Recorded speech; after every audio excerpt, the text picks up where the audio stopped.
वेदों की परंपरा गद्य में है तो पद्य में भी है, सामवेद गायन में ही है और गायन की ये परंपरा हजारों वर्षों की विरासत का हिस्सा है। लेकिन साथ साथ गायन, वादन, नृत्य, नाटक, इन सभी विधाओं को समाहित करने के साथ ही महोत्सव का उद्देश्य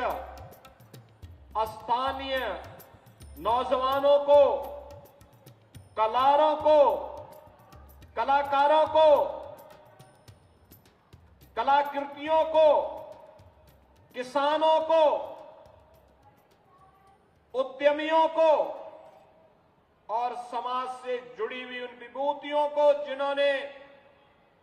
अपने परिश्रम और पुरुषार्थ से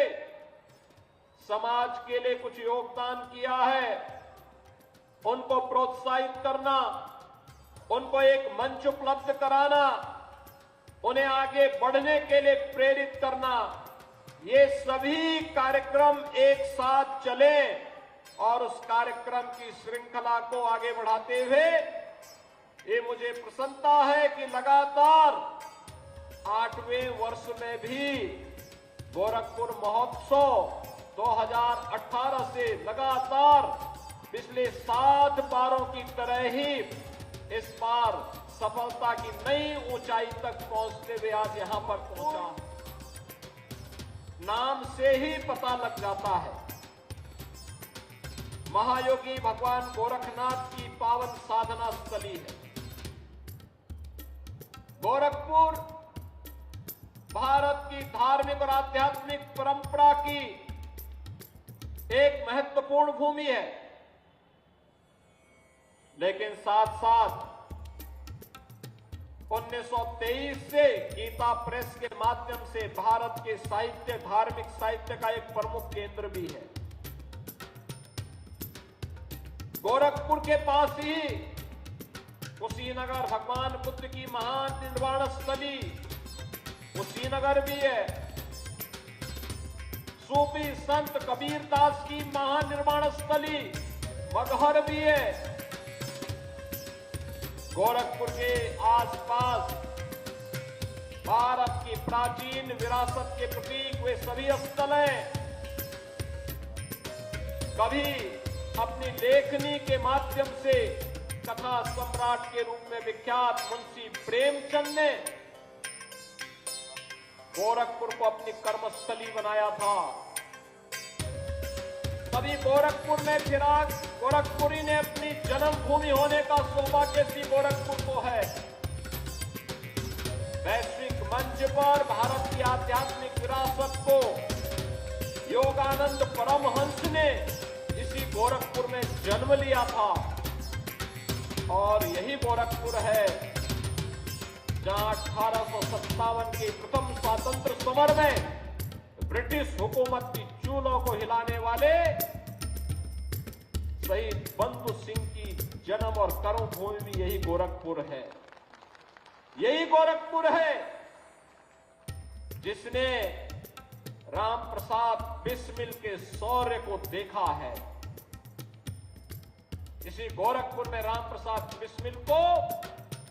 देश की आजादी के उस आंदोलन में काकोरी ट्रेन एक्शन के लिए फांसी की सजा दी गई थी और इसी गोरखपुर जेल में जब पंडित राम प्रसाद बिस्मिल से पूछा गया कि अंतिम तमन्ना क्या है, तो पंडित राम प्रसाद बिस्मिल ने एक ही बात कही थी कि इस भारत वर्ष में 100 बार मेरा जन्म हो, कारण सदा ही मृत्यु का देशोपकारक कर्म हो। बहनों और भाइयों, ये वही गोरखपुर है जिसने एक छोटे से गांव से अपनी यात्रा प्रारंभ की, एक छोटी सी धूनी से अपनी यात्रा प्रारंभ की। आज पूर्वी उत्तर प्रदेश, पश्चिमी उत्तर बिहार का एक प्रमुख महानगर के रूप में उभर करके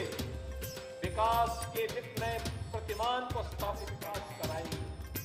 उस विकास की यात्रा के साथ सहभागी बनना हम सब का दायित्व बनता है, समाज का दायित्व बनता है। सरकार विकास कराती है तो उसके संरक्षण के लिए समाज को भी आगे आना होगा, उसका अनुगामी बनना होगा, उसमें सहभागी बनना होगा। और उसी सहभागिता के क्रम को आगे बढ़ाते हुए आपने देखा होगा गोरखपुर गौरव से इस बार 5 अलग अलग क्षेत्र से जुड़े हुए महानुभावों को, स्पोर्ट्स से भी थे, शिक्षा से भी थे, चिकित्सा से भी थे, प्रगतिशील किसान से भी थे, समाज के अलग अलग तबके से जुड़े हुए ऐसे 5 महानुभावों को इस मंच पर बुला करके सम्मान करके गोरखपुर गौरव से विभूषित किया गया, जिन्होंने अलग अलग क्षेत्र में गोरखपुर को प्रदेश में, देश में, दुनिया में एक सम्मान दिलाने का काम किया है। मैं इन सभी को यहां पर इस अवसर पर हृदय से अभिनंदन करता हूं। गोरखपुर गौरव का सम्मान जिन्हें प्राप्त हुआ है, उन्हें मैं इस अवसर पर उनका स्वागत करता हूं। मैं इस अवसर पर उन सभी कलाकारों का,